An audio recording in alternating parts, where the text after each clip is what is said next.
Harka fuunee akkam jirtan kabajamtoota daawwattoota OMN miidiyaa uummataa irraa oduu isaa kanaatiin isinitti himaa an Muhammad Siraaji. Addi bilisummaa biyyoolessaa Ogaadeen miseensota waraana isaa 1,740 irraa hidhannoo hiikuun mootummaa naannoo Somaaleetti kenne. Miseensonni waraanaa adda bilisummaa biyyoolessaa Ogaadeen akkuma fedhii isaaniitti poolisii naannoo Somaaleetti akka makamanii fi yookaan ammoo hojii biroo irratti akka bobba'an godhuuf addi bilisummaa biyyoolessaa Ogaadeen mootummaa naannoo Somaalee waliin walii galee jira. Mootummaan naannoo Somaaleetii fi addi bilisummaa biyyoolessaa Ogaadeen nageenyaa fi misooma naannoo isaanii irratti waliin hojjechuufis walii galan. Addi bilisummaa biyyoolessaa Ogaadeen qabsoo nagaa itti fufuuf murteessee jira. Gareen lamaan ibsaa waliin kannaniin walitti bu'iinsa kanaan duraatiin miidhaan guddaan uummata naannoo Somaalee irraa akka geemanii kana jijjiiruuf waliin akka hojjetan beeksisan. Yuun ingidaata kan gabaase. Hariiroo balummaa ollaa keenya naannoo Oromiyaa waliin qabnu haaromsuu barbaanna jedhan pirezidaantii itti aanaa naannoo Somaalee Mustafa Muhammad. Baatii Jaan Dabraniif waldhabbii daangaa naannoo Somaalee itti wal qabatee mudachaa ture furuuf xiyyeeffannoon hojjetamaa turu eeruun kanaanis iddoowwan hedduutti nageenya amansiisaa uumuun danda'amee jira jedhan. Qaamoleen fedhii dhuunfaatiif haatan uummata obbolaa biroota dheeraaf waliin jiraatan jidduutti waldhabbii uumuuf socho'aa turu eeruun Baatii Jaan Dabranitti isaan kana adda baasanii seeratti dhiyeessuufis hojjetamaa ture jira. Fuulduraafis hojiin hariiroo uummata naannolee lameenii deebisanii haaromsuu itti fufinsaan hojjetama jedhan. Naannoo Somaaleetti caasaa mootummaa gubbaa hanga gadiitti jiru diiguun bifa haaraan ijaaruuf hojiin baatiiwwan Jaan Dabranitti hojjetame olaanaa ta'uu ibsanii jiran. Kanaanis caasaan mootummaa naannoo Somaalee sadarkaan jiru bifa hirmaachisaa ta'een namoota barataniif keessatti hammatee akka ijaaramu ta'ee jira jedhan. Obbo Mustafaan rakkoo nageenya naannoo Somaaleetti irra deddeebiin mudachaa ture furuuf humna addaa poolisii naannoo Somaalee irratti riifoormii gochuun ilaalcha haaraan akka socho'an taasifamus eeran. Abbootiin gadaatii fi jiraattonni godina Arsii aanaa Muneessaa murtiin abaa'ootii fi mootummaa jidduutti araara buusuuf labsame hatattamaan hojiitti hiikamuu qaba jedhan. Hojii roolmaan murtee kanaa nageenya Oromiyaa mirkaneessuu keessatti qooda olaanaa qabaas jedhanii jiran. Shamsiyaan Nashuu yaada isaanii qindeessitee jirti. Akka araarri kun lafa qabatee hawaasa irraallee fartilee lama irraallee akka ta'u tokkocha ta'udha. Tokkocha yoggii taane malee akkuma duraasa adda adda nu dhisani. Hawaasni adda dureedhaan nageenyi kiyyaa yoo nageenyi jiraate an keessa jira. Dinagdeen biyya takka akka guddattu yoo nageenyi jiraate. Barataan bahee baratee galuu ka danda'u yoo nageenyi jiraate. Qaamni araara kana barbaanne gongumaa hawaasa kana dhiisi nama tokkocha bakka bu'uu hin danda'u. Dafee akka nu raawwatamus akka fiixa bahus barbaadna. Nageenyi hin jiru taanaan anis wajjin miidhaan irra gaha jedhee bakka gaheetti dhimma nageenyaa labsuu danda'uu qabaan jedha. Nuti akka abbootii gadaatitti kana hawwiin eeggataa jirra daddafee haa xumuramuu barbaanna. Haaluma fakkaatuun barattoonni yuunivarsiitii Odaa Bultuum qaamni kamiyyuu murtii araaraa gumii abbootii gadaa Oromootiin dabreef tumsa barbaachisuu taasisuu qaba jedhan. Barattoonni kunniin qaamni murtii araaraa abbootii gadaa hin fudhanne nama murtii Oromoo dideen akka adda bahee hin ilaalamu jedhan. Odii Muusaa yaada barattootaa qindeessee jira.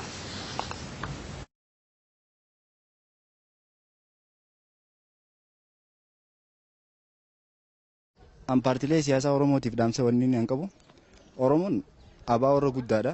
Oromoon ODP irra guddaadha. Oromoon odoo sirni dimokiraasii amma addunyaan ittiin leeliftu kan hin qabaatin dura sirna dimokiraatawaa sirna uumamaan rabbiin isaan badhaase qabaachaa turte. Sirna ilma namaatiif osoo hin ta'in bineensa gaaraatiillee mukkeenillee haala ittiin jiraatu sirna gadaa keessatti. Namni sirna akkanaa kana qabu Woma irra wal dhabuu hin qabu. Wanni dhaamsiin inni qabu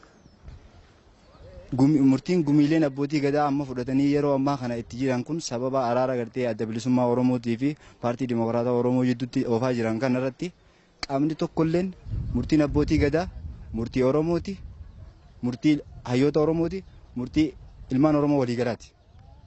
Saniifuu murtiin abbootii gadaa kabajamuu qabdi. Murtii abbootiin gadaatii fi hayyoonni Oromootaa beektonni Oromootaa ni tahaa abbootiin gadaatun jettee murteessitee lafa keesse paartiilee siyaasaa kamiyyuu mormitoota bulchitoota amma biyya jiru kanaas taate warra biyya bulchaa jirus taate namni murtii abbootii gadaa kanarraa ajjatee gama biraatiin tarkaanfii biraatiin deema jiru nama Oromoof yaadu hin deemne.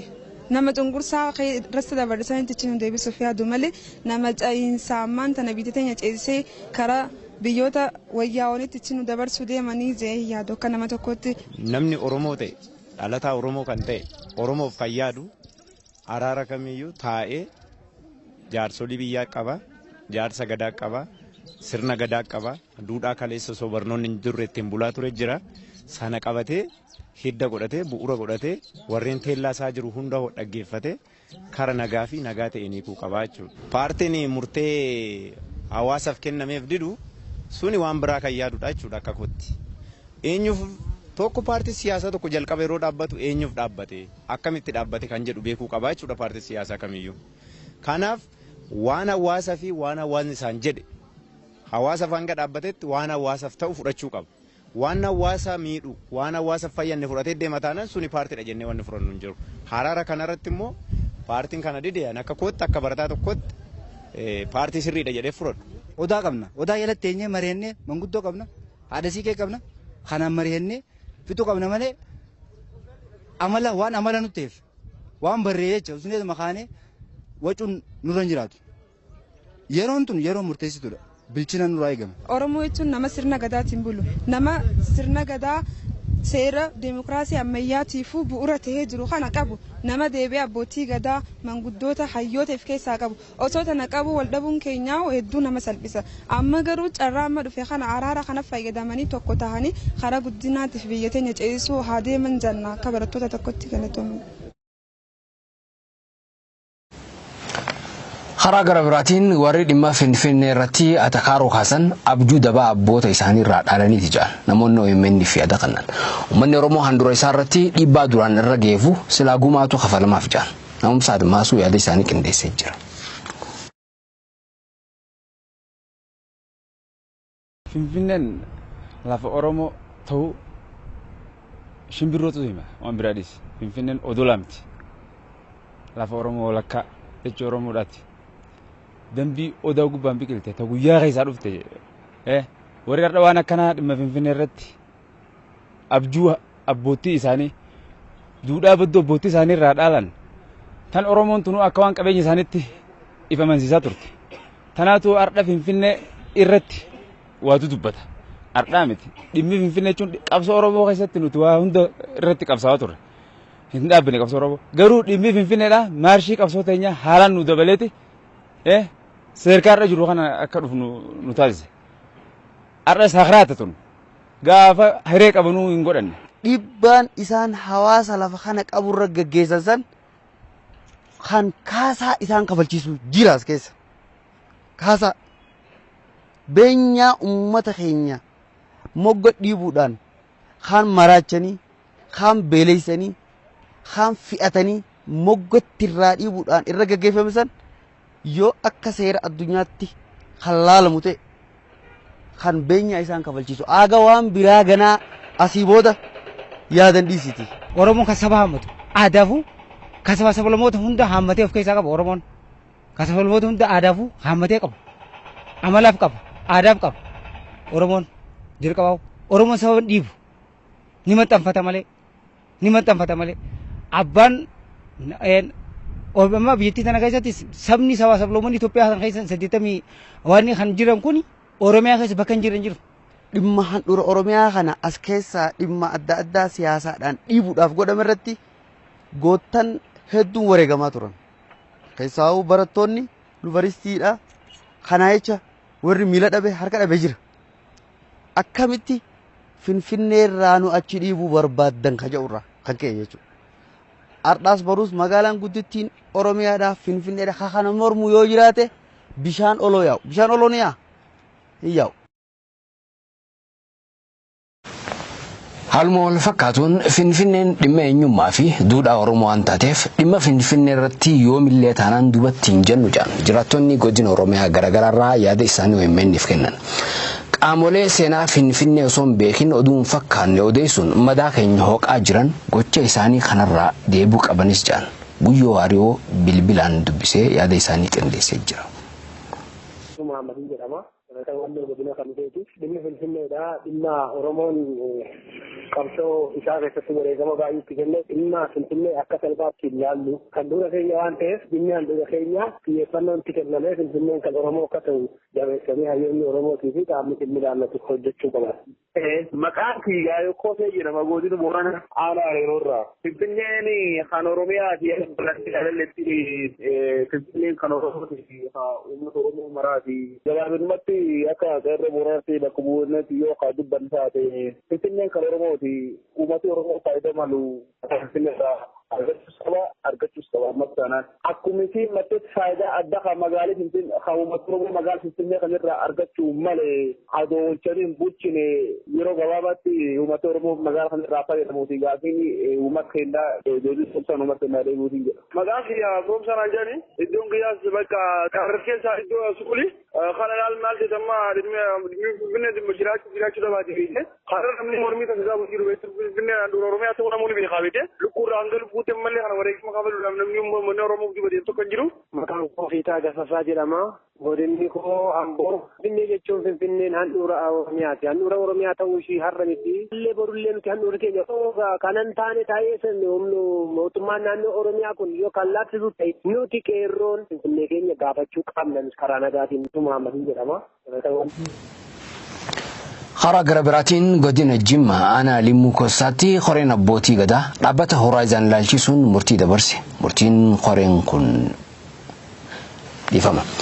Murtiin qoree kunis ajjeechaa dargaggoo wal abbaa biyyaa irratti dhaabbata kanaan raawwatameen wal qabatee akka ta'e ibsamee jira. Murtii kanaanis qabeenyi dhaabbata kanaa isaan keessa akka hin sochoone ugguramee jira. Abdusalaam Hassan dabalata qaba.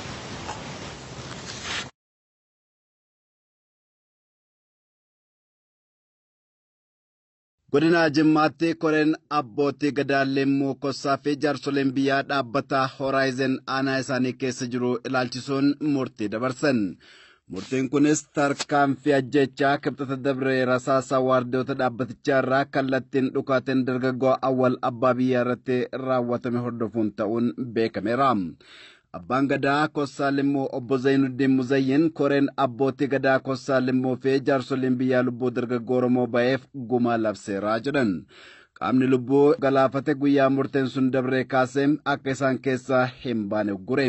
Akkasuma gadaatti namni lubbuu baasee gabaa tokko waliin hin dhaabatu, laga tokko waliin hin waraabbatu. Amma dubbiin kun bakka argatutti tajaajila akka dhaabutti abbaan qabeenyaa lubbuu irratti bade kuni dhihaatee kan gaafatamu. Qaamoleen bulchiinsaa nageenyaa fi haqaa murtee abbootii gadaa kanaa beekanii olaantummaa seeraa akka kabachiisanis gaafateera murteen abbootii gadaa kun.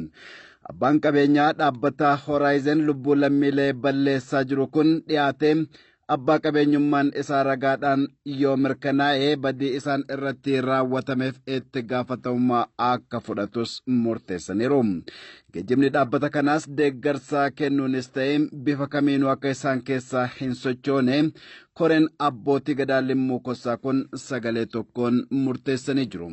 Gaaffii fi komiin uummataa karaa nagaa qofaan akka keessummaa'u hojjetaa jirra kan jedhan abbaan gadaa Limmuu Kosaa Zainuddin Muzayyin qaamni hunduu murtee abbootii gadaa kanaaf akka bitamu gaafatanii jiru.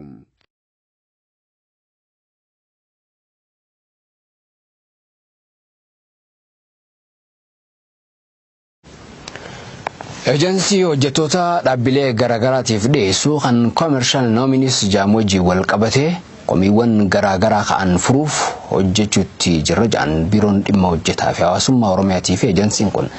Ejensiin Commercial Nominees baankii daldala Itoophiyaa dabalatee dhaabbilee 15f hojjetaa dhiyeessa. Haa ta'u malee qaxarrii hafaltii fi waliigaltee hojjetaa fi dhaabbilee hojii wal qabatee ejensii kana keessa iftoominni akka hin jirre heera biyyaa fi labsiiwwaniin faallaa afaan hojii ejensii kanaa Oromiyaa keessatti afaan Oromoo ta'uu dhabu faayilii hojjetaa bittinaa ta'uu maanajeroonni hedduun afaan hojii naannoo Oromiyaa afaan Oromoo kan hin beekne ta'uun akkasumas mirgaa fi faayidaa hojjetaa waliin wal qabatee hanqinoonni akka eejensii keessa jiran komatamaa ture jira.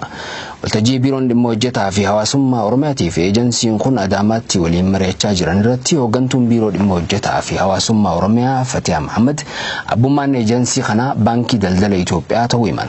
Hooggantoota olaanoo baankii kanaatii fi eejensii Commercial Nominees waliin teenyeen rakkoon eejensii kana keessatti kan qabatamaa ta'uu irratti mirkaneessuun akka falli kaayamuu walii galle jaan. Eejensiin Commercial Nominees yeroo ammaa Oromiyaa keessa hojjettoota 8 akka biyyaatti hojjettoota 25 bulcha jaame kan gabaase Abrahaam Birruuti.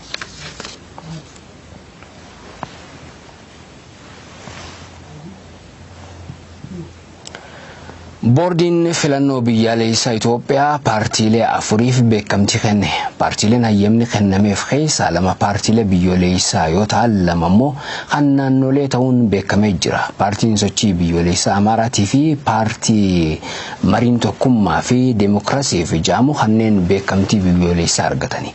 Beekamtii naannoo kan argatan immoo paartii deemokiraasummaa Qimaantii fi sochii bilisummaa uummata Gaambeellaati. Obbo Barakat Simoonii fi Obbo Taaddasaa Kaasarratti guyyootiin qorannoo 14 dabalata kenname.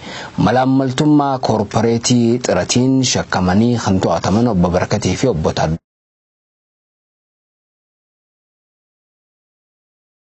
Komishiniin naamusaa fi farra malaammaltummaa naannoo Amaaraa qorannoo isaa kan hin xumurre ta'uu ibsuu isaatiin manni murtii kun guyyootii qorannoo dabalata 14 kan hayyame.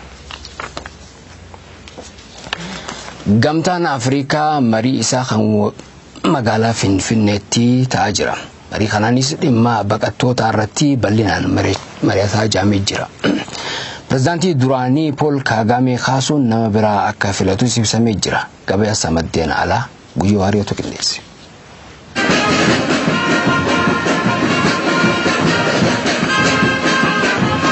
marii dhaabbat gamtaa Afrikaa biyyi Itoophiyaa magaal Finfinnee godhamuu jiruun dhimmi baqattoota ijoo dubbii godhachuun irra mari'achuuf jiraachuun dhagaa. Marii godhamuu jirti tanaan hooggantoonni biyyi gargara simachuuf qaami nageenya akka jabaman keessa ol dhaabbachuun sakatta'iinsa nageenya guddaa tolchuu jiraachuu Aljaziiraan gabaase. Akka dhaabbat olaana baqattoota kan mootummoota gamtoomanii United Nations High Commission for Refugees biyyoonni sab-saaraa baqattoota akka addunyaa parsantii 25 qabxii 4 keessa parsantii 26 ol simachuun sadarkaa dura irratti argamu dubbata. Kanaaf dubbiin dhimmi baqattoota kun Afrikaaf ijoo dubbii ta'uun gamtaan Afrikaa irra mari'achuuf murteeffachuu jira jechuu jiran. Rakkoo hamtuu biyyoota Afrikaa giddugaleessaa Suudaan Kibbaa, Soomaliyaa, Koongoo fi Buruundii keessa mul'achuu jira kanaan lakkoofsi kun dabaluu akka danda'u dubbatamuu jira. Akka gabaas dhaabbat baqattoota kan mootummoota gamtoomanii United Nations High Commission for Refugees baqattoota kan keessa parsantii 85 waliin biyyoota guddinaan sadarkaa gadaanaa jiran irraa akka ta'e dubbatama. Haalum kanaan Ugaandaa, Suudaanii fi Itoophiyaan sadarkaa tokko haga 10 keessatti argam jechuu jiran. Akka Aljaziiraan jedhu duub dhaabbati mirga namooma Human Rights Watch gamtaan Afrikaa rakkoo baqattoota kan furuuf wanti hiika qabtolchuu qabaa jechuun gaafachuu jiran. Immoo gamtaan Afrikaa waan kan midhaasuuf yookaan rakkoo tan furuuf akkuma yookaan horiin qabnetti odeeffama. Dabalataan mariin gamtaa Afrikaa hamteettitu dhimmi viizaa yookaan waraqata biyyirra biyyattiin socho'an irra mari'achuuf akka fal kaanitti himamuu jira. Wanni akka falaa kaa'ame immoo namni kamiyyuu bilisaan biyya Afrikaa tokkorra gara biyya biraatti akka socho'uuf waan eeyyamu kajeelan fakkaatuu jechuu jiran. Dhumirratti horii Afrikaa kuniin pireezidaantii qara Paawul Kaagamee buusuun nama haaraa filata jechuu jira yoo ta'u pireezidaantii Gibxi yookaan Ijipt Abdul Fattah al-Siisii filachuuf qophii ta'uu isaanii dubbata. Gabaas kan Aljaziira irraa walitti qaban.